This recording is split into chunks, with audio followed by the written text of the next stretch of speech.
আমি ভগৱন্তৰ ঋণ খুজিব লাগিব। আমি মনুষ্য হোৱাৰ আমাৰ মনুষ্য হোৱাৰ যিটো সাৰ্থকতা আছে, আমাৰ ভকতৰ ডিপ্ল'মা লাগিব। ভকতৰ ডিপ্ল'মা কি? শাস্ত্ৰত শকত, কৃষ্ণত ভকত, সেহি গুৰু উপদেৱ আৰু শকত। আমি অকল একখনীয়া হৈ পেলাই আমি নাম গাব দুটামান জানি বুলি আমি নামঘৰলৈ গ'লেই নহ'ব।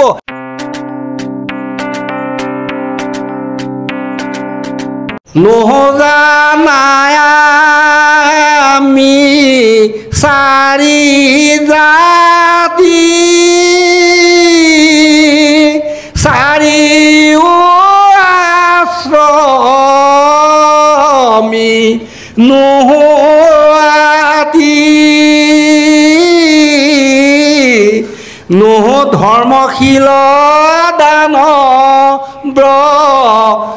তীৰ্থগামী, কিন্তু পূৰ্ণানন্দ সমুদ্ৰৰ গোপী ভৰ্তা পদ কমলৰ দাসৰ দাস দান ভৈলো আমি। কামৰূপীয়া ভাষাত, গুৱাহাটীয়া ভাষাত নিজৰ স্বামী গিৰিয়কক ভাতাৰ বুলিও কয়, লালাক বুলিও কয়। সেইকাৰণে সেই ভাতাৰ অৰ্থাৎ গোপীৰ পয়েক, গোপীৰ পয়েক অৰ্থাৎ গোপীৰ পয়েক কৃষ্ণ, কৃষ্ণক ভাতাৰ বুলি কৈছিলে। ভাতাৰৰ পৰা ভৰ্তা হৈছে গোপীৰ গিৰিয়েক কৃষ্ণৰহে আমি দাসৰ দাস তানদাস ভৈলো আমি বুলি মহাপুৰুষে ঘৰুৱা ভাষাত লিখিছে। তেনেহ'লে আমাৰ এই ইমানবোৰ ঘৰুৱা ভাষাত লিখিলে, তেওঁ কৈছে শ্লোক সংস্কৃতিৰে আমি লিখিবাক ভাল জানি। মই শ্লোক সংস্কৃতিৰে সৈতে ভালকৈ লিখিব জানো, কিন্তু নাই লিখা। কেলে? যিসকল নিষ্পেষিত অবলা দুৰ্বলা, যিসকলক শুদ্ৰ বুলি হাঁহিছিল, শুদ্ৰই শাস্ত্ৰ পঢ়িব নাপায়, শুদ্ৰই একো কৰিব নাপায়, সদায় তিনি শ্ৰেণীয়ে সদায় আগুৰি আছিল। ভাগৱতৰ দ্বাদশত গুৰুজনাই কলম ৰৈছে, তথাপিও নাই শুনা নাই বুজা। ব্ৰাহ্মণক ক্ষত্ৰিয় বৈশ্য ইটো তিনি জাতি, নুশুনিব হৰি ভকতিক কৰ্ণ পাতি, শূদ্ৰ হব অনেক কৈবেত্ৰ আদি কৰি, অন্তজ পৰ্যন্তে ভজিবেক মহাহৰি, অপ্ৰয়াসে লভিব ঈশ্বৰৰ মহাজ্ঞান। কলিত শূদ্ৰ আৰু কৈবেত্ৰ প্ৰধান বুলি কোৱাৰ পাছতো শূদ্ৰসকল সদায় সমাজৰ পিছ পৰি আছিল। সেইকাৰণে ভগৱন্ত শংকৰদেৱে কি কৰিছিলে? পূৰ্বকালে এই দেশত নাছিল ভকতি, নানা ধৰ্ম কৰ্ম লোকে কৰিল সম্প্ৰতি, নানা দেৱ পূজয় কৰয় বলিদান, হংস সাগ মহিষ কাটে অসংখ্য প্ৰমাণ, তল গৈল লোক কলি পাপ সাগৰত, কৃপাময় কৃষ্ণে পাছে গুণী বৈকুণ্ঠত, ইটো লোক সমস্তক কৰিবে উদ্ধাৰ, শংকৰ মাধৱ নামে ভৈল অৱতাৰ। এই গুৰুজনাই প্ৰাঞ্জল ভাষাত শাস্ত্ৰ লিখি থৈ যোৱাৰ পাছত আজি 24 বছৰ আমি পঢ়িছোঁ। আপোনালোকক কোৱা নাই বাৰু, বেয়া নাপাব আকৌ। আমি 24 বছৰ ধৰি পঢ়িছোঁ প্ৰত্যেক নামঘৰে। অসমত এনেকুৱা এখন জেগা নাই য'ত ভাগৱত চৰ্চা হোৱা নাই। কেলে? ইমানবোৰ পুৰাণ আছিলে। গৰুৰ পুৰাণ কিয় নপঢ়ে? ব্ৰহ্মপুৰাণ কিয় নপঢ়ে? ব্ৰহ্মবৈৱৰ্ত পুৰাণ, স্কন্ধ পুৰাণ, মানে শিৱ পুৰাণ, এইবোৰতো নাই পঢ়া। কেৱল মহাপুৰুষ গুৰুজনাৰ একমাত্ৰ ভাগৱত শাস্ত্ৰ পঢ়িছে। গাঁৱে ভূঞে চহৰে নগৰে ক'তো বাকী নাই। কলি যুগত শ্ৰেষ্ঠ ধৰ্ম যে নাম, সেই নামেই গুৰুজনাই কৃষ্ণই নিজেই তেওঁৰ নাম কলি যুগত শ্ৰেষ্ঠতা প্ৰমাণ কৰিছেহি। ভাগৱত অসমীয়াত ইমান প্ৰাঞ্জল ভাষাত গুৰুজনাই ঘৰুৱা ভাষাত সহজ সৰল ভাৱত লিখি থৈ যোৱা ভাগৱতখন অসমীয়াত সুন্দৰভাৱে বুজাই নকৈ পেলাই তেওঁ কি কৰিছিলে? তেওঁলোকে কি কৰে? সংস্কৃতৰ সৈতে বুজাবলৈ যায়। কাৰণ ভাগৱত সংস্কৃত নেজানে কাৰণে মহাপুৰুষে প্ৰাঞ্জল ভাষাত অসমীয়ালৈ অনুবাদ কৰিলে। আছিল শাস্ত্ৰ বাৰাণসী সন্দেহ পৰম কৃপালু শ্ৰীমন্ত শংকৰ, লোকক কৰিলা দায়া শৰীৰ নিৰ্মল ভকতি প্ৰকাশ কৰিলা শাস্ত্ৰক ছায়া। তেনেহ'লে মহাপুৰুষে আমাক নিদৰ্শন দিছে। অসমীয়া মাত্ৰ ৰত্নাকৰ শাস্ত্ৰখনে সংস্কৃতত থাকিল, আৰু ভাওনাত সূত্ৰধাৰীয়ে সংস্কৃতৰ 2-এটা শ্লোক মাতে, আৰু কীৰ্তন আৰু ভাগৱতত এটা শ্লোক থৈ দিছে। তাৰ বাহিৰে আমি সংস্কৃতত শ্লোক আমাৰ দৰকাৰ নাই, কিন্তু আমি সংস্কৃত শ্লোক থলাই মাতি যাওঁ, কিন্তু ভকতে আমি একো বুজি নাপাওঁ। অৰাম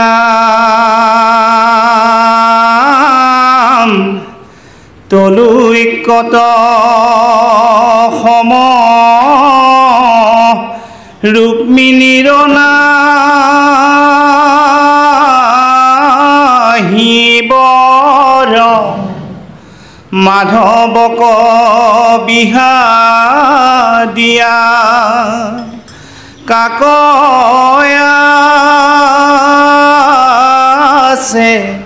দৰ হেন শুনি ৰুক্মিণীৰ মিলিল আনন্দ হাত মেলি পাইলা যেন আকাশৰ চন্দ্ৰ মোৰ যেন ইচ্ছা সেই সাধিলে কবিধি পাইব কৃষ্ণ স্বামী মনু ৰথ ভৈলা সিদ্ধি মাধৱত বিহাদিতে কৰিলা নিশ্চয় ভীষ্মক ৰাজাৰ ভৈল আনন্দ হৃদয়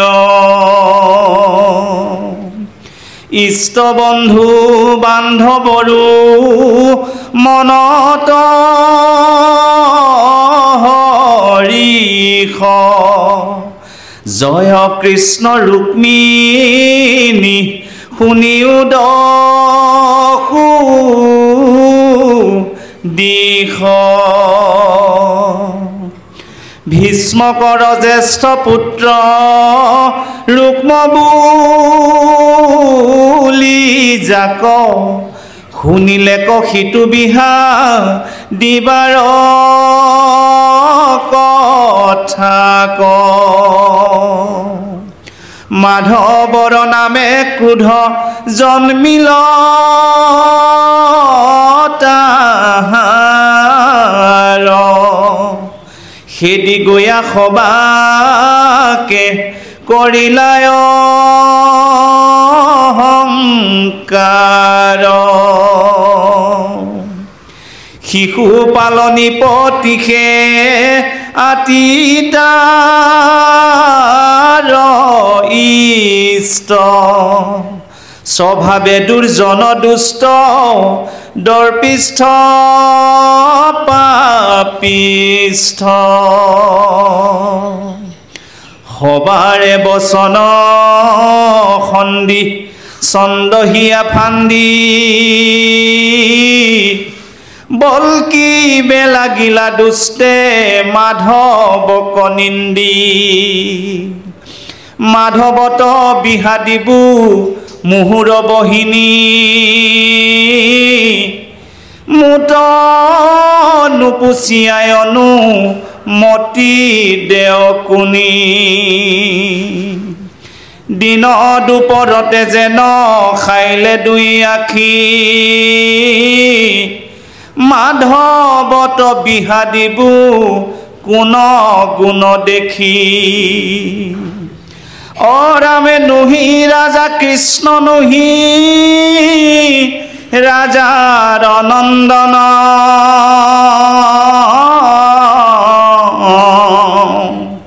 নাহি ৰাজচিহ্ন ছত্ৰ দণ্ড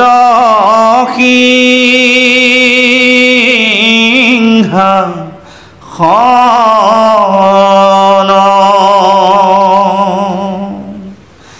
ও ৰাম বসুদেৱই আছিলে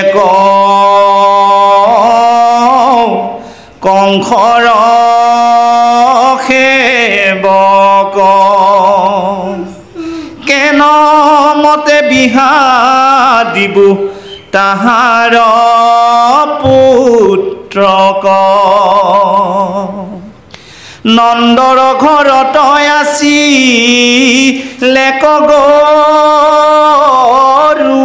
চাৰি হৰিলেক কৃষ্ণে আৰু গোৱালৰ নাৰী পুতনা বধিলে কংস সুদৰ মোমাই তাকো মাৰি আছে কৃষ্ণ চুইবেনো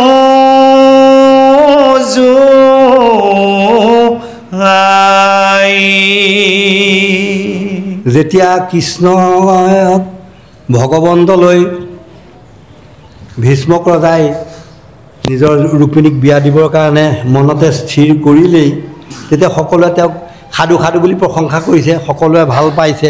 তেনেকুৱাতে আহি পেলাই এই শিশুপাল ক'ৰবাত আছিল, আহি পেলাই ওলাল। শিশুপাল নিপতীয়ে আহি তাংক স্ত্ৰী স্বভাৱে দুৰ্জনৰ দুষ্ট দৰ্পিষ্ট পাপিষ্ট সবাৰে বচনক খন্দি চন্দ হিয়া ফান্দি বল কিবা লাগিলা দুষ্টে মাধৱক নিন্দি ভগৱন্তক কৃষ্ণক নিন্দা কৰি কৰি গালি পাৰিবলৈ ল'লে। কাৰণ শিশুপাল আৰু দন্তবক্ৰ, ৰাৱণ আৰু কুম্ভকৰ্ণ আৰু হিৰণ্যাক্ষ আৰু হিৰণ্যকশিপু তিনি জন্মৰ পিছত তেওঁলোকে ভগৱন্তক দেশ কৰি ভগৱন্তৰ মানে কি হয় শত্ৰু হৈ পেলাই আকৌ তেওঁলোকে বৈকুণ্ঠলৈ স্থান পাব বুলি কৈছিলে। তেওঁলোক জয় বিজয় আছিলে, সেয়া সকলোৱে জানেই। সেই শিশুপালৰ 100 দোষ খণ্ডন কৰিম বুলি আগতে নিজৰ পেহীয়েকৰ ল'ৰাহে। আৰু সেইকাৰণে মানে যেতিয়া তেওঁ 3খন হাতেৰে জন্ম লৈছিলে, এখন হাত নাইকিয়া হৈছিলে, যাৰ কলাত হ'ব সেই কথাটো আকাশবাণী হৈছিলে, সকলো গম পাইছিলে। আৰু 100 দোষ খণ্ডন কৰিম বুলি কৈ পাছত এই ৰাজসৈ জগতে তেওঁক পাছত মানে চক্ৰ মাৰি শিৰচ্ছেদ কৰিলে, 100 দোষৰ ওপৰ হৈ গ'ল। আৰু সেই শিশুপালেই বধ হ'বগৈ পিছত। আৰু আপোনালোকক আগতীয়াকৈ থুলমূলকৈ কৈছোঁ, কাৰণ এই জয় বিজয় স্বৰ্গৰ দুৱৰী জয় বিজয়ে যেতিয়া 4জন সিদ্ধ পুৰুষ মানে 4জন সিদ্ধ পুৰুষ ব্ৰহ্মাৰ মানস 4 তনয় ভ্ৰমন্ত আকাশে আনন্দময় 5 বছৰীয়া শিশু সংকাশ নাহিকে বস্ত্ৰ সবে দিগবাস আনন্দে লোকক চাহন্ত ফুৰি দিনেকৈ দেখিলা বৈকুণ্ঠপুৰী দেখনতে শিশু বয়সত বৃদ্ধ। দেখিবলৈ শিশুৰ বয়সত কিন্তু বৃদ্ধ। 4জন ব্ৰহ্মাৰ নন্দন সনক সনাতন সনন্দ আৰু সনত কুমাৰ 4জনে কি কৰিলে আকাশ মাৰ্গেৰে সৈতে গৈ থাকি পেলাই য'লে মন যায় ত'লে যায় পৰিবাৰকবিলাক। আৰু তেনেকৈ গৈ পেলাই দেখোন বৈকুণ্ঠপুৰী পালেগৈ। বৈকুণ্ঠপুৰী পোৱাৰ লগে লগে তাৰপিছত দেখিলে দেখোন অশিষ্ট 4জন মানুহ আহিছে লাংটা। আৰু এইকেইজনক কেনেকৈ বৈকুণ্ঠত সোমাবলৈ দিম, সেইবোলে স্বৰ্গৰ দুৱৰীৰ সেইটো কৰ্তব্যই আচলতে। কিন্তু বৈকুণ্ঠৰ দুৱৰী তেনে কৰা উচিত নহয়, কাৰণ আগৰ ঋষিমুনি আৰু ব্ৰাহ্মণবিলাক যাবৰ কাৰণে গেটত মানে হেৰি নালাগে, কোনো আইডেণ্টি কাৰ্ডৰ কোনো দৰকাৰ নাই। গেট কিপাৰে মানে চিকিউৰিটিয়ে সেইবোৰ নোহোৱাকৈ পঠিয়াই দিয়ে। তেনেকৈ বিপ্ৰ দামোদৰকো পঠিয়াই দিছিলে, কাৰণ তাৰ একগৃহ পখিলাৰ ব্ৰাহ্মণে কেহুৱে বাধনতা নাই, কোনেও বাধা দিয়া নাই। শৈবা ভাৰ্যা সমে সোণৰ খাটত সুতি আছা যদুৰাই 16 হাজাৰৰ আৱাস প্ৰকাশ বৈকুণ্ঠপুৰৰ সমান যদুগণ তাত পখিবে নপায় কৃষ্ণৰ ৰহস্য স্থান। কৃষ্ণৰ ৰহস্য স্থানলৈ যদুগণো যাব নোৱাৰে। তেনেকুৱাতে বিপ্ৰ দামোদৰৰ বিনা আইডেণ্টি কাৰ্ডেৰে গৈতে সোমাই গ'ল। তেনেকৈ ব্ৰাহ্মণবিলাক যাবৰ কাৰণে কোনো লাইচেঞ্চ কোনো মানে আইডেণ্টি কাৰ্ডৰ দৰকাৰ নাই। কিন্তু তেওঁলোককো দিলেহেঁতেন যদি তেওঁলোক লাংটা নহ'লহেঁতেন। কিন্তু 4জন যেতিয়া সোমাই গ'ল তেতিয়া জয় বিজয়ে বেতেৰে কোবালে। যেতিয়া বেতেৰে কোবোৱাৰ লগে লগে 4জনে অভিশাপ দিলে যে বৈকুণ্ঠৰ আনত দুৰ্যশ বৰ ঐৰ পৰা তোহো দুহান্ত পৰ। তই বৈকুণ্ঠৰ দুৰ্যশ আনিছ আৰু বৈকুণ্ঠৰ তোহোঁ দুৱৰীৰ কোনো তহঁতৰ ইয়াত মানে মান্যতা নাই, তোহোঁ ইয়াৰ পৰা খহি পৰ বুলি তেওঁলোকক অভিশাপ দিলে। অভিশাপ দিয়াৰ লগে লগে ঠাই পেলাই হুলস্থুল লাগিল, হৈ হালা হ'ল। আৰু যেতিয়া হেৰিয়াক মানে জয় বিজয়ক যদি অভিশাপ দিয়াৰ লগে লগে তেতিয়া ভগৱন্তও ওলাই আহিল অন্তঃপুৰৰ পৰা। তেতিয়া ভগৱন্ত যেতিয়া ওলাই আহিল, আহি পেলাই ভগৱন্তই তেতিয়া 4 সিদ্ধই ক'লে, বোলে প্ৰভু আমি আপোনাৰ গৃহত আপোনাৰ বৈকুণ্ঠত য'ত কুণ্ঠাবোধ নাই সেইহেন বৈকুণ্ঠত আহি পেলাই আমি ইয়াত অতি মাত্ৰা কৰি অতি অতপালিখন কৰিলোঁ আৰু তোমাৰ 2জন ৰখীয়া দুৱৰীক আমি অভিশাপ দিলোঁ। আমাৰ বৰ অপৰাধ হ'ল প্ৰভু, আমাক তুমি ক্ষমা কৰা। তেতিয়া কৃষ্ণই কৈছে নাই নাই, আপোনালোকৰ একো অপৰাধ হোৱা নাই, আমিহে হেৰিচিত হৈয়া হৈ এইখিনি অভিশাপ দিয়ালোঁ। কাৰণ শুনা, আমাৰ পাশক আশা লক্ষ্মী তাংকু নিবাৰিলা দুয়ো দেখি ক্ৰোধে বুলিলন্ত লক্ষ্মী সাপি হৈক অসুৰ দুয়ো পাপি। কাৰণ আমাৰ ওচৰলৈ লক্ষী দেৱী আহিছিল, আহোঁতে এই 2জনেও মানে বাধা কৰিছিল। মোৰ ভাৰ্যা মোৰ ঘৰলৈ আহিছে, আকৌ বাটতে তেওঁলোকে আগভেটি ধৰিলে, পাৰিজাত ফুলৰ মালা আধা আন্ধি বোলে থাপ মাৰি খাই পেলালে। সেইটা ভগৱন্ত কৃষ্ণই আগতে নাৰী ভেৰু উলিয়াই সেই পাৰিধাত উলিয়াই লৈছিলে। সেই মানে লক্ষীকো লক্ষীয়ে অভিশাপ দিছিলে। চাওকচোন, য'ত লক্ষী জগত মাতা লক্ষীয়ে অভিশাপ দিয়ে আৰু য'ত বেতেৰে সৈতে চমতাৰে সৈতে বেতেৰে সৈতে চাৰিসিদ্ধ মানে ব্ৰহ্মাৰ মানস তনয় মহাভাগৱত চাৰিজন মহাভাগৱতে প্ৰথম কি পাইছিলে? ভাগৱত দুটা কাষ্টাই দি ভাগৱত আহিছে। এটা কাষ্টা হৈছে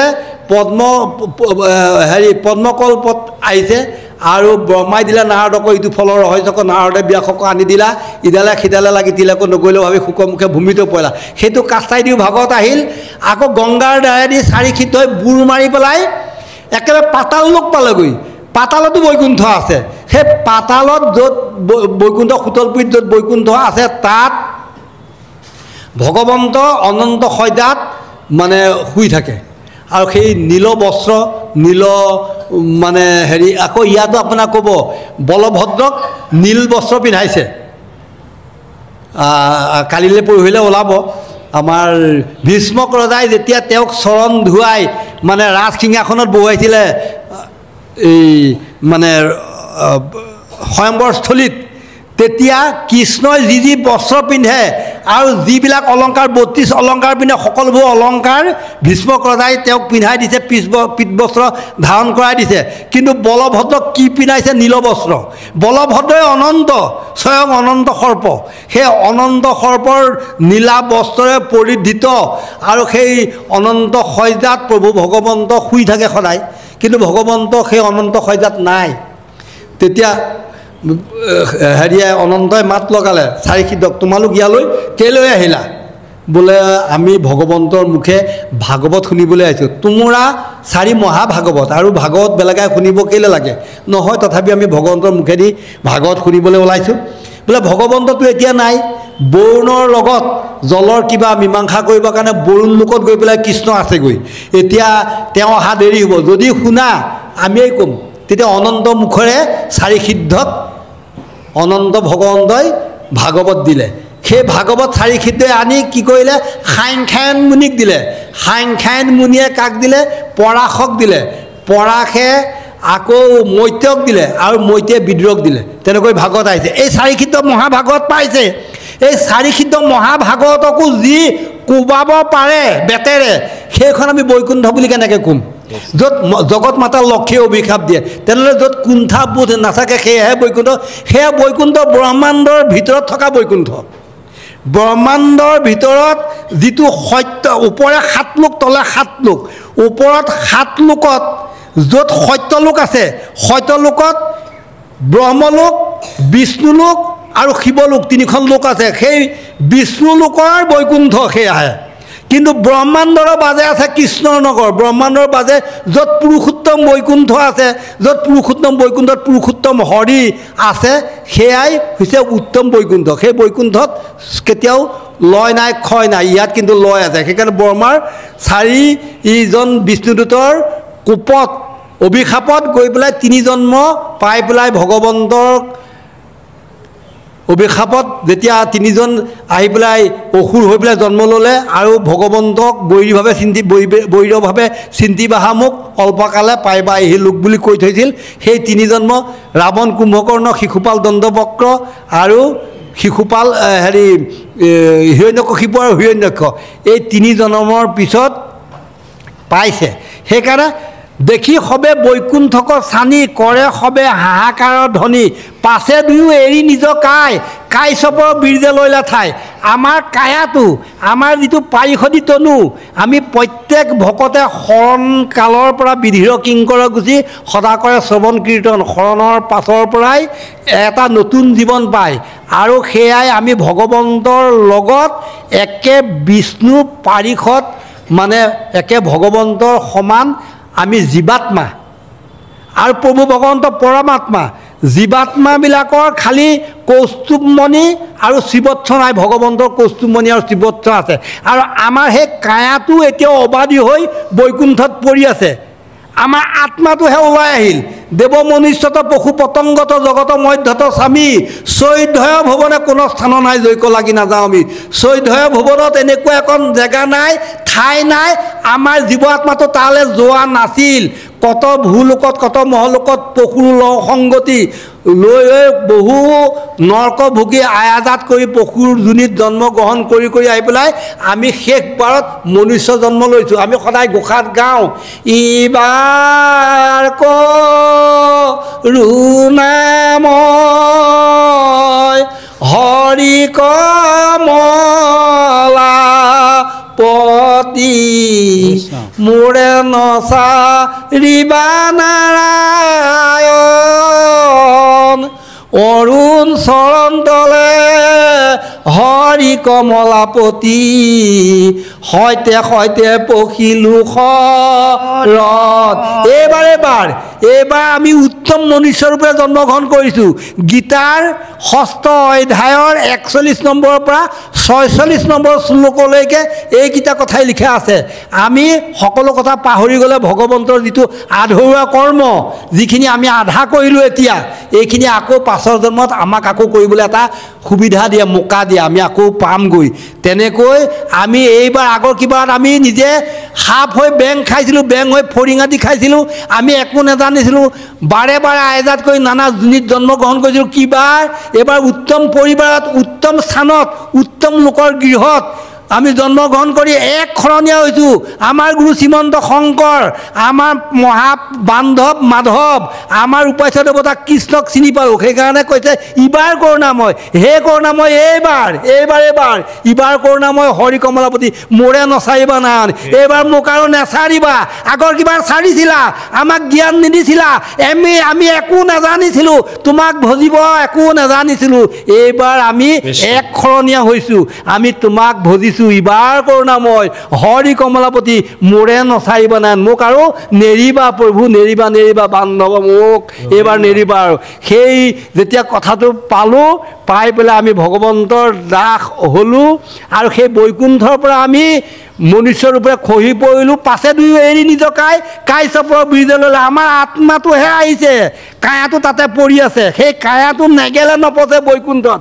আকৌ আমি নানা আয়জাত কৰি 3 জন্মৰ পিছত ভকতৰ সংগত যদি ভৱ ভংগ ভয় মনে ইচ্ছা আছে যাৰ, সাধু সংগ সদা কৰা সাৰ, একখন মানে মাত্ৰ কেৱলে সাধুৰ সংগ হোৱে নাও ভৱ তৰিবাৰ। ভৱসাগৰ তৰি পেলাই আমি আকৌ সেই কায়াটোত সোমাই পেলাই আমি আকৌ বিষ্ণু পাৰিষদী হ'ম। আমি ইয়ালৈ গুচি আহিলোঁ। সেই গুচি অহা কায়াটো আমি আয়জাত কৰি আছোঁ।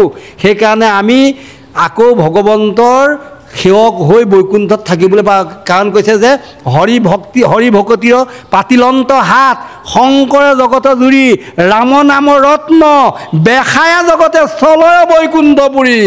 ৰাম নাম ৰত্ন বেখাই বৈকুণ্ঠপুৰীলৈ আমাক আকৌ যাবলৈ মানে কাছপাৰ হ'বলৈ কৈছে। সেইকাৰণে আমি ভগৱন্ত কৃষ্ণক জানো, কিন্তু সেই জগতৰ অধিভক্তা য'ত ভগৱন্ত বৈকুণ্ঠৰ কৃষ্ণ তাতে থকা পাৰিষদে ইয়াত শিশুপাল হিচাপে জন্মগ্ৰহণ কৰাৰ কাৰণে ঋষিৰ খাপত ভগৱন্তক চিনি নাপায়। গোৱালৰ ল'ৰা আৰু তেওঁ পুতনাক বধ কৰিছে, কংস মামাক বধ কৰিছে। তেওঁ ৰজা নহয়, তেওঁৰ কোনো ধন সম্পদ ঐশ্বৰ্য বিভূতি নাই। তেওঁক মোৰ ভণ্টিক মই কিয় মোৰ মানে ছোৱালী মোৰ কিয় বিয়া দিম, মই কেতিয়াও বিয়া নিদিওঁ, মই উপযুক্ত শিশুপালক চাই থৈছোঁ, শিশুপালক বিয়া দিম বুলি ভাবি থৈ ৰুক্মবীৰে এইবিলাক কথা কৈছে। অৰাম নন্দৰ ঘৰত আছিলে গৰু চাৰি, হৰিলে কৃষ্ণে আৰু গোৱালৰ নাৰী। পুতনা বধিলে কংস সুদৰ মোমাই, তাকো মাৰি আছে কৃষ্ণ চুইবেনো জোৱাই। জৰাসন্ধে খেদাইলে মথুৰাৰ ডাকি সাগৰত পলাই গয়া আছে প্ৰাণ ৰাখি হেনয় কৃষ্ণক বিহা দিবু কোন কোনে শুনি মোক নিন্দা কৰি বেক ৰাজাগণে আছে শিশুপাল ৰাজা সৰ্বগুণা কৰ অনেক পুৰুষে ৰাজ্য কৰে নিৰন্তৰ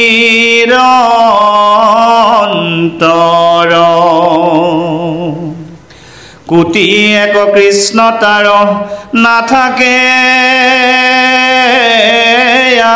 আগত পৰম বিক্ৰমে বীৰ সমৰে শকত তাহাতেহে বিহাময়ী দিবু ৰুক্মিণীক কৃষ্ণ যেবে পাৱে জীৱ নতধিক ধিক দয়াৰ ভগিনী মূৰ আতি ৰূপৱতী নিদিবু মই কৃষ্ণক সম্প্ৰতি হেন শুনি ভীষ্মকৰ ভৈলয় সন্তোষ পুত্ৰক বুলন্ত বাপু ক্ষমা কৰা দুখ তুতনো পুচিয়া মই পুচিলোঁ ইয়ানত এতেকে সে কষ্ট তই কৰ সমনত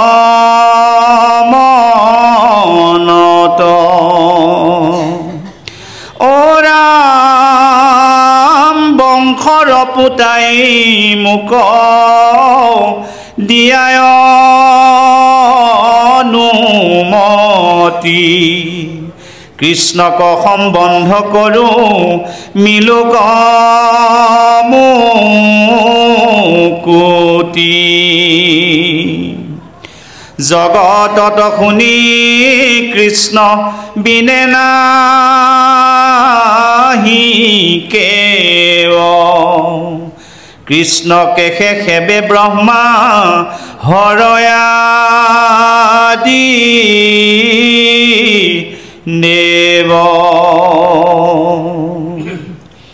শৰীৰৰ গৰ্বে তই নিন্দসতা হাক পাইবি বৰ দুখ পুত্ৰ শুনামো ৰমাক কৃষ্ণ কৃষ্ণ শিশু ৰুক্মবীৰে কৈ আছে কাৰণ ই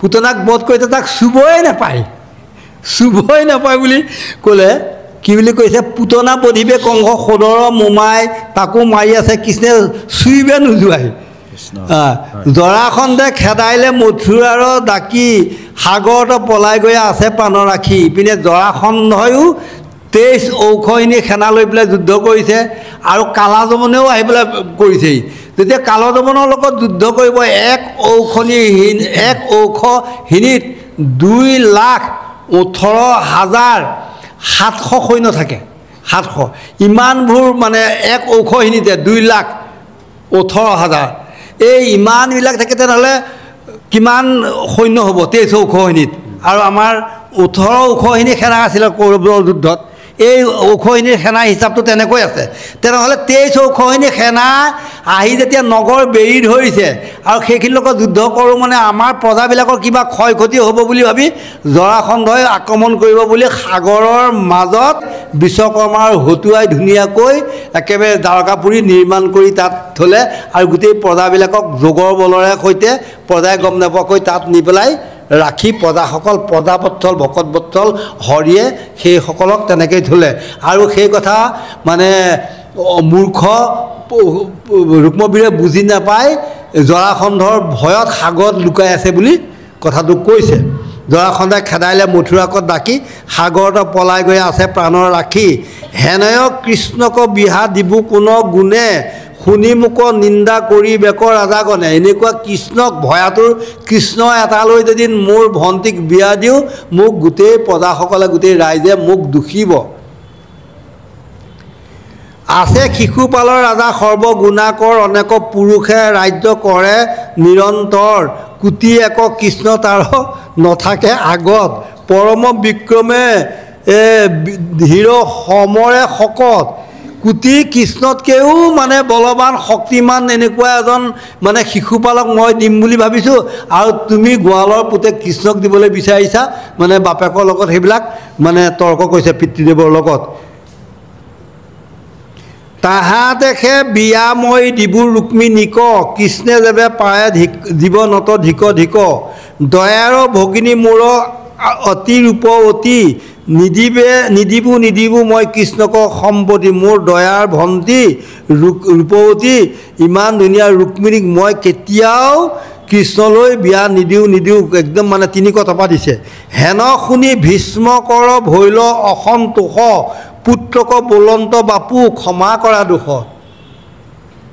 তোত নুপুচিয়া মই পুচিলোঁ আনত এতেকেহে কষ্ট তই কৰি মনত তোক আগতে সুধিব লাগিছিল হয় কিন্তু মই তোক নুসুধি আনৰ কথা মতে মই এই বিয়াৰ দিনবাৰ ঠিক কৰিলোঁ তই মোক দুখখিনি ক্ষমা কৰ আৰু তাৰ লগতে আৰু কেইটামান কথা কৈছে কি বুলি কৈছে বংশধৰ পুতাই মোক দিয়া অনুমতি কৃষ্ণক সম্বন্ধ কৰোঁ মিলিক মুকুতি মই তোমাক নোসোধাৰ কাৰণে দুখ হৈছে মই মানি লৈছোঁ কিন্তু তুমি মোক অনুমতি এটা দিয়া মোৰ বংশক উদ্ধাৰ কৰা বংশৰ তুমি পুতাই তুমি সৎ হোৱা বংশৰ পুতাই মোক দিয়া অনুমতি কৃষ্ণক সম্বন্ধ কৰোঁ মিলিক মুকুতি মই কৃষ্ণৰ লগত মিত্ৰতা কৰোঁ সম্বন্ধ কৰোঁ মই কৃষ্ণক জোঁৱাই হিচাপে গ্ৰহণ কৰোঁ আৰু মোৰ মুকুতি হওক কৃষ্ণকে সেৱাই ব্ৰহ্মা হৰৱাদী দেও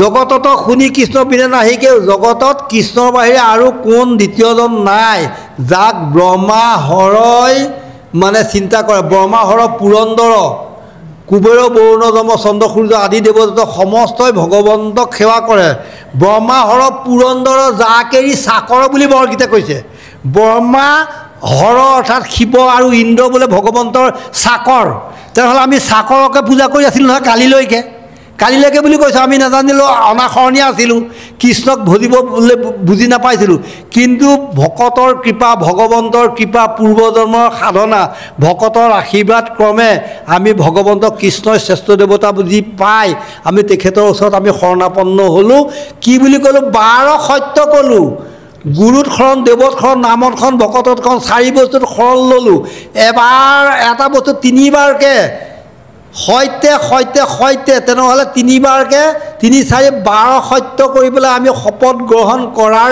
পিছতে কি কৰিছোঁ আন দেৱতাক আকৌ ভজিছোঁ কাৰণ সেই আন দেৱতাক ভজিলে কি হয় শৰণো নষ্ট হয় আৰু আমাৰ জীৱৰ ঊৰ্ধ্বগতি নহয় জীৱৰ অধোগতি হ'ব আৰু ভকতৰ দ্ৰোহ লাগিব আৰু জানি শুনি দুখ কৰা মেৰুৰ সমান নজনাকৈ থাকিলেই ভাল জানি পেলাই যেতিয়া আনক দেৱতাক নুপুজো বুলি কৈ পেলাই যেতিয়া আমি আকৌ আন দেৱতাক ভজোঁ শিৱৰ ৰাতিত যেতিয়া শিৱৰ নাম গাবলৈ যাওঁ আজিকালি আমাৰ ভকতৰ ল'ৰা ছোৱালীবিলাকে কি কৰে ভকতৰ ল'ৰা ছোৱালী থাকিলে বেয়া নাপাব আমি কথা এষাৰ কৈছোঁ ঘপককৈ ওলাই গ'ল যেতিয়া কৰি পেলাব লাগিব এই কালি পৰহি গণেশ পূজা গৈছে বিশ্বকৰ্মা পূজা গণেশ পূজা দুৰ্গা পূজা এইবিলাকত মোবাইলত ষ্টেটাছ দিয়ে ভকতৰ ল'ৰা ছোৱালীয়ে দুৰ্গা পূজাৰ মানে গণেশ পূজাৰ ষ্টেটাছ মই দুটা ল'ৰাক ধমকি দি পেলাই এটা হৈছে আমাৰ মানে ভকতৰ ল'ৰা নাম নকওঁ বাৰু তেনেকৈ ষ্টেটাছ নিদিবা বুলি কৈছোঁ তেনেকৈ বহুতে ভকতে ষ্টেটাছ দিয়ে শিৱৰাত্ৰিত শিৱৰ মানে ষ্টেটাছ দিব ইপিনে আমাৰ ভকতৰ ল'ৰা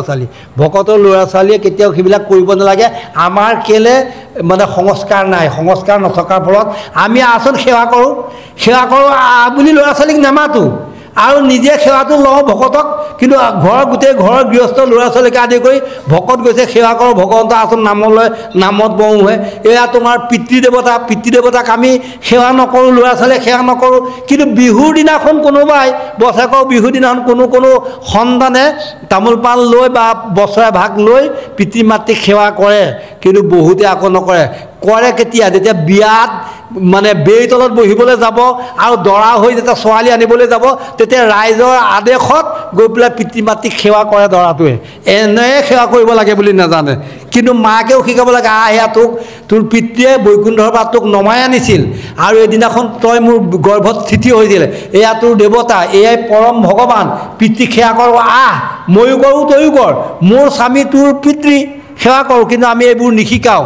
আৰু থম মদন গোপাল এটা বৰলাৰ 7খন চোতাল গৈ পেলাই মাক বাপেকে সেৱা কৰিলেও ল'ৰা আকৌ চকীত থমকৈ বহি থাকিব। ল'ৰায়ো যে পৰি পেলাই ভকতক সেৱা কৰিব লাগে এই কথাটো আমি নাজানো। সেই নজনাৰ দোষত আমাৰ এইবিলাক সমাজত যিবিলাক দুখ হৈছে, আমি যিমানেই ভাগৱত পঢ়িম, যিমানেই কৰিম, কিন্তু আমি এইবিলাক ঘৰত আমি এইবিলাক কি কৰিব লাগিব, নিদৰ্শন আমি দাঙি ধৰিব লাগিব। তেনেকৈ ভীষ্মকে ইমান ভকত হৈ পুত্ৰ এইবোৰ জনা নাছিল। পুত্ৰ কৈছে যে মই কৃষ্ণৰ লগত বংশ পাতো, তুমি মোক সহায় কৰা। ব্ৰহ্মা হৰে যাক সেৱা কৰে, আৰু এইজন কৃষ্ণ আমি জগতৰ ঈশ্বৰক আমাৰ জোঁৱাই হিচাপে পাম, তাত কি বেয়া?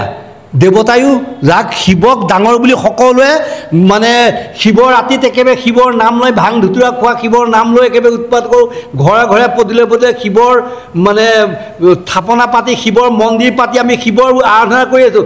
কিন্তু যিজন কৃষ্ণই শংকৰ স্বৰূপে ধৰাধামলৈ আহি শংকৰং মনুষ্য বুদ্ধি যে কুৰ্বন্তী নৰাধমা তে সৰ্বে নৰকং জান্তি যাৱচ্ছন্দ দিবা কৰৌ ভৱভাৰয় তাৰয় ভগৱান ভূত ভাৱন অৱতাৰ নিজাংসেন অস্ত্ৰ শ্ৰৱণ কীৰ্তনাথ। শ্ৰৱণ আৰু কীৰ্তন নামৰ দুপাত অস্ত্ৰ লৈ কৃষ্ণই শংকৰ স্বৰূপে ধৰাধামলৈ আহিছে। আৰু সেই কৃষ্ণই শংকৰৰ দেশৰ আমি লোক 14 বছৰ নে 18 বছৰ পাহৰিছোঁ, পাত বাউসীত আছিলে। গোটেই অসম ভ্ৰমণ কৰি তেওঁ কি কৰিছিলে, ইমানবোৰ শাস্ত্ৰ ৰচনা কৰি তেওঁ অসমবাসীক প্ৰাণ দিলে, অসমবাসীক জীয়াই থাকিবলৈ প্ৰেৰণা দিলে। তেওঁ ৰচিলা নাট্য গীত, দেখুৱাই অভিনয় নৃত্য, বোবা কলা, দৃষ্টিহীনতা আৰু নিৰক্ষৰী ৰঞ্জিলা সবাৰো চিত্ত কৰিলা লোকস্থিতি। মানুহবিলাক গেদাৰিং হ'ল, লোকস্থিতি হ'ল। ভাওনাখন দেখুৱালে, ভাওনাখনৰ যোগেদি মানে তেওঁ চকুৰে দেখিছে, কাণেৰে শুনা নাই, মুখেৰে মাতিব পৰা নাই, চকুৰে দেখি বুজি পাইছে। কিন্তু আকৌ বোবা মানুহে মাতিব চকুৰে নেদেখে, ভাওনাৰ শব্দ শুনিছে, ভাওনাৰ বচন শুনিছে।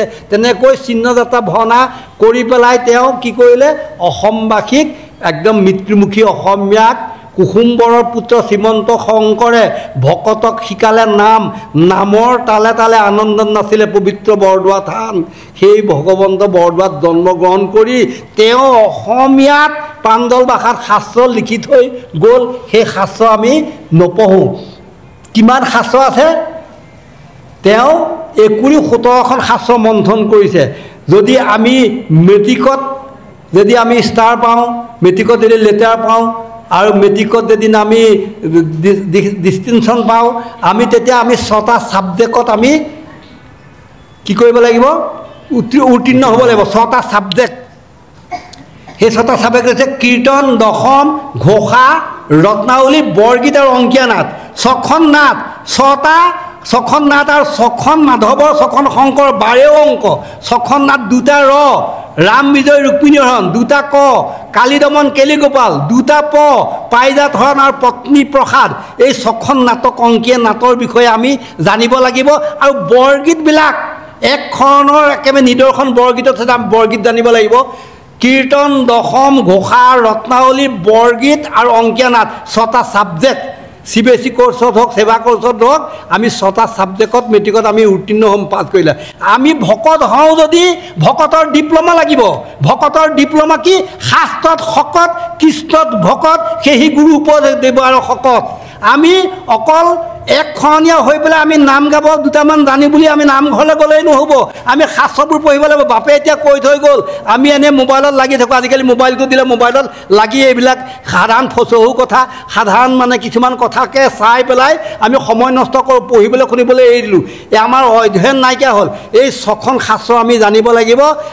আমাৰ ডিপ্ল'মা লাগিব। যেনেকৈ মই মেচিনত কাম কৰিব হ'লে মোৰ ডিপ্ল'মা কি, মই মেচিনিষ্ট হ'ব লাগিব। মই মেচিন ভাল কৰিব হ'লে মই ফিটাৰ হ'ব লাগিব। মই ফিটাৰৰ মোৰ ITI টেট থাকিব লাগিব।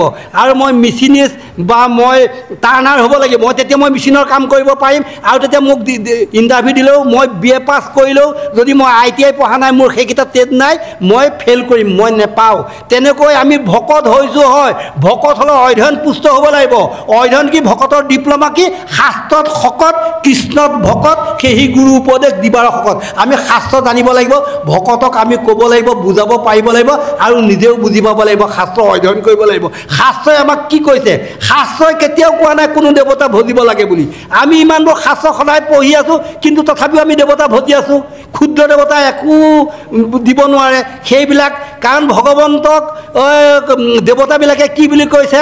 হেনয় নিৰ্গুণ তুমি দেৱতা ঈশ্বৰ, মায়াৰ অধীনে আমি দেৱতা অপৰ, তোমাতো এৰিয়া লৱে আমাতো শৰণ, নাহিকে তাহাৰ সম কিছু অজ্ঞজন, যেনে কোনোজনে কুকুৰৰ লাঞ্জে ধৰি, যাইবাক ঈশ্বৰ যদি সমুদ্ৰক তৰি, তাৰ কদাচিতো নোহে সমুদ্ৰ তৰণ, এহিমতে লৈও অনিশ্বৰত শৰণ। যিজন ঈশ্বৰ নহয় অনিশ্বৰত শৰণ লোৱা মানে কুকুৰৰ নেজত ধৰি সাগৰ সাঁতুৰি যাবলৈ বৃথা চেষ্টা কৰা। তেনেহ'লে আমাৰ জগতৰ পূজ্য কৃষ্ণ মাত্ৰ দেও, ধৰ্ম একমাত্ৰ সেই দেৱতাটো সেও, মন্ত্ৰ একতা নামক কৃষ্ণ দেৱতাৰ ভগৱন্তে এইটো কৰিলন্ত সাৰোদ্ধাৰ যদি আমি জানো, তেতিয়া আমি নিশ্চয় তৰিব পাৰিম।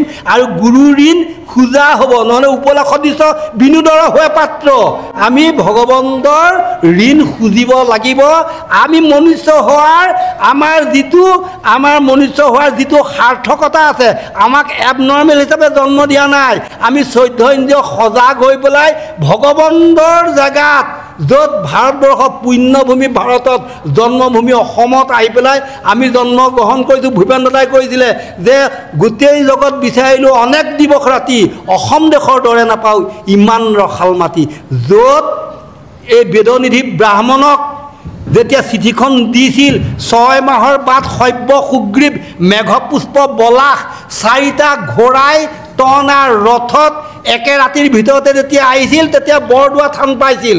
নগাঁও জিলাৰ বৰদোৱা থানৰ ওচৰতে গুৱাহাটী কোনোবা জেগাত ধেনুখন্দা নামৰ পুখুৰী আছে, তাতে ভগৱন্তৰ হাতৰ সাৰংগ ধনুখন কোব মাৰি দিয়াৰ লগে লগে পাতালৰ পৰা গংগা ওলাই আহিছিল। আৰু সেই গংগাৰ জলৰে মূৰ্ছা যোৱা বেদনিধিৰ ব্ৰাহ্মণৰ মূৰত সেই ভগৱন্তই সেই পাতালী গংগাৰ জলৰে সৈতে তেওঁৰ মানে মূৰ্ছা যোৱা বেদনিধিক সুস্থ কৰিছিল। আৰু সেই ঠাইত ভগৱন্তৰ ধেনুখন পৰি গৈছিলে, সেই ধেনুখনৰ সাঁচেৰে সৈতে আকাশৰ পৰা আকাশী গংগা নমাইছিল। সেই ভগৱন্ত পুৰুষ কৃষ্ণদেৱে শংকৰ স্বৰূপে আহিছিলে।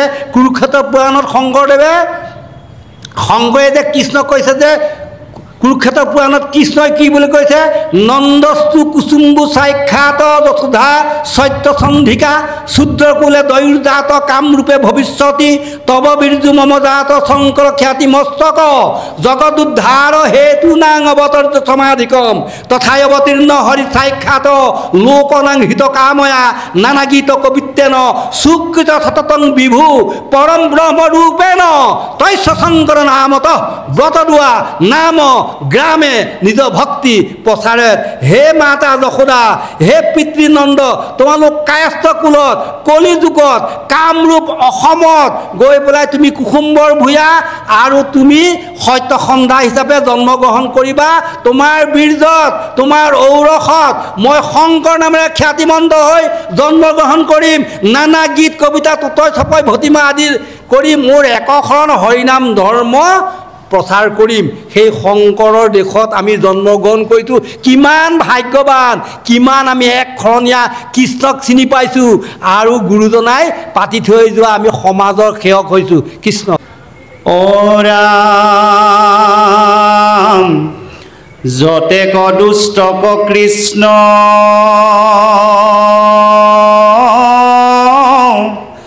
কৰিলা সংহাৰ মাখি হৈয়া হস্তিক কৰশ তুল পাৰ মহাৰংগ কৰি আছে জীয়াই ৰুক্মিণী মাধৱক স্বামী পাওক নপাত বিঘিনী জাতি মিত্ৰ বান্ধৱৰ সবাৰে হৰিষ অমিত কুণ্ডক বাপু নাঢালি বিষ শুনি দুষ্টে কষ্ট কৰি দিলে সমিধান বৃদ্ধ বয়সত হেন ভৈলি অজ্ঞান পিতৃ নামে আছা যাত্ৰাই এতেকে লবস লম্পট গোটৰ বৰ যশ বসানস গকুল মথুৰা মাজে আছে যত নাৰী সবাকে হৰিলা যদু কুলয় নাচাৰী তাক বিহাদিবু লোকৰ বাণী শুনি জুইত পুৰিয়া খাইব প্ৰাণৰ বহিনী ও ৰাম সবে আলোচি কৃষ্ণ কবি দিলা তথাপি নিদিবু দৃঢ় কৰি আছো হিয়া শিশু পালনি পতিক দিবুনি নিষ্ঠ চাওঁ কেন মতে বিহা কৰে আশী কৃষ্ণ পুত্ৰৰ নিষ্ঠুৰ বাণী শুনি নৰনাথ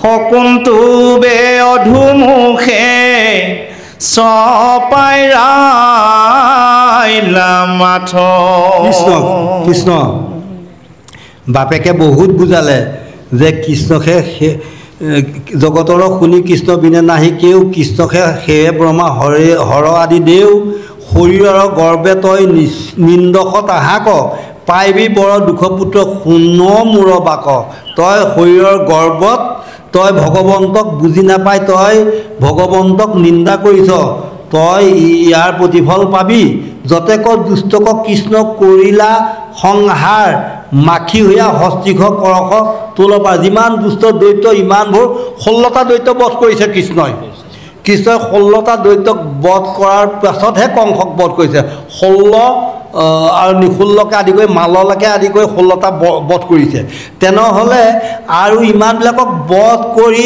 একেবাৰে মানে এখন মানে ধুনীয়া সমাজ মাৰ্জিত মানে দেশ বনাই দিয়াৰ পাছত তই বুজি নাপাই কৃষ্ণক মানে সাধাৰণ মাখি হৈ পেলাই হস্তিক নিন্দা কৰিবলৈ গৈছ মহাৰংগ কৰি আছে জীয়াই ৰুক্মিণী মাধৱক স্বামী পাওক নপাত বিঘিনী কৃষ্ণকে স্বামী ৰূপে ভজি ৰুক্মিণীয়ে মহা আনন্দ কৰি আছে আৰু তাৰ শুভ কামত যাতে বিঘিনী নঘটাও জ্ঞাতি মিত্ৰ বান্ধৱ সবাৰে হৰিক অমৃত কুণ্ডত বাপু নধালিবি জ্ঞাতি কুটুম্ব ইষ্ট মিতিৰ কুটুম সকলোৱে কৃষ্ণক ৰুক্মিণীক বিয়া দিলে সকলোৱে আনন্দ পাব, ভাল পাব। আৰু তই এনেকুৱা সময়ত আহি পেলাই বিঘিনি শুভ কামত বিঘিনি ঘটাবলৈ আহিছ আৰু অমৃতত তই বিষ ঢালিবলৈ আহিছ। নঢালিবি বিষ। শুনি দুষ্টে কষ্ট কৰি দিলে সমিধান, বৃদ্ধ বয়সতে হেনো ভৈলি অজ্ঞান। পিতৃ নামে আশা যত এতেক লপহ, লম্পত গোটৰ বৰ যশ বখা নখ। তই নিজেও লম্পট আৰু তই মোৰ পিতৃ হৈ বুঢ়া কালত তই একো বুজি নাপায় আৰু লম্পট কৃষ্ণক তই গুণ বখানিবলৈ আহিছ। লম্পত গোটৰ বৰ যশ বখা নখ, গকুল মথুৰা মাজে আছে যত নাৰী, সবাকে হৈলা যদু কুল অনাচাৰী। গকুল মথুৰা বৃন্দাবনত যিমানবিলাক সুন্দৰ সুন্দৰ নাৰী আছে সকলোবোৰ কৃষ্ণই হৰণ কৰিছে। সবাকে হৈলা যদুকুল অনাচাৰী, তেওঁ অনাচাৰী আৰু তাক বিহা দিবোহো লোকক মানি শুনি, জুইত পুৰীয়া খাইবোৰ প্ৰাণৰ বহিনী। সবে যেবে আলোচি কৃষ্ণক বিয়া দিয়া, তথাপি নিদিব দৃঢ় কৰি আছো হিয়া। তোমালোকে যিমানেই বিচাৰা, মই নিজৰ ভনীক কেতিয়াও কৃষ্ণলৈ দি পেলাই মই জুইত পুৰি খাব নিবিচাৰোঁ। আৰু সবে যেবে আলোচি কৃষ্ণক বিহা দিয়া, তথাপি নিদিব দৃঢ় কৰি আছোঁ হিয়া। মোৰ হৃদয় কটকটীয়া কৰি থৈছোঁ, মই এক কথা কৈছোঁ, কেতিয়াও মই কৃষ্ণলৈ ৰুক্মিণীক বিয়া নিদিওঁ। শিশুপাল নিপতিক দিবু নিষ্টে নিষ্ট, চাওঁ কেন মতে বিহা কৰে আশী কৃষ্ণ। মই শিশুপাল নিপতিলে মোৰ ভণ্টি ৰুক্মিণীক বিয়া দিম, কেনেকৈ কৃষ্ণই আহি নিয়ে মই তাক চাওঁ বাৰু। পুত্ৰৰ নিষ্ঠৰ বাণী শুনি নৰনাথ, শকুন্দৱে অধুমুখে চপৰাইলা মাত। সকলোৱে তললৈ মূৰ কৰি পেলাই মানে দুখ কৰিছে আৰু লাজে বেজাৰে জৰ্জৰিত হৈ পেলাই মানে ৰুক্মবীৰৰ কথা শুনি পেলাই সকলোৱে নৰনাথ অৰ্থাৎ ৰুক্মবীৰ ভীষ্মক ৰজাই তললৈ মূৰ কৰি পেলাই অধুমুখে আছে। তাহাৰ বচন কেহোঁ বাধিতে নপাৰি, মনত গুণিয়া পাছে বুলিলা সাদৰি। যেবে বহা ভাগ্যৱতী হয় ৰুক্মিণী, অৱশ্যে কৃষ্ণক পাইবে বাধিবেক কেনি। তই কেনেকৈ বাধা দিয়ে চাওঁ, যদি ভাগ্যৱতী হয় ৰুক্মিণী, যেনে তেনে কাণে কাণ মাৰি হ'লেও একেবাৰে মানে তাই ভাগ্যত লিখা থাকিলে তই যিমানেই বাধা দিয়, যিমানেই তই মানে শিশুপাললৈ বিয়া দিব বিচাৰ, কিন্তু ৰুক্মিণীয়ে কৃষ্ণকেই স্বামী পাব, তাক কোনেও বুধিব নোৱাৰে। মোহৰ বংশৰ যেবে আছে মহাভাগ, তেবে মই কৃষ্ণৰ চৰণ পাইবোৰ লাগ। যদি মোৰ বংশৰো কেনেবাকৈ মহাভাগ্য আছে, তেনেহ'লে মই কৃষ্ণক মানে চৰণ সেৱা কৰিবলৈ পামেই। ইহাৰে বচন কৰি পাতো স্বয়ম্বৰ, দংকাৰীয়া আনো পৃথিৱীৰ নৰেশ্বৰ। কিমতে ভকতি কৰিব তোমাত হৰিহ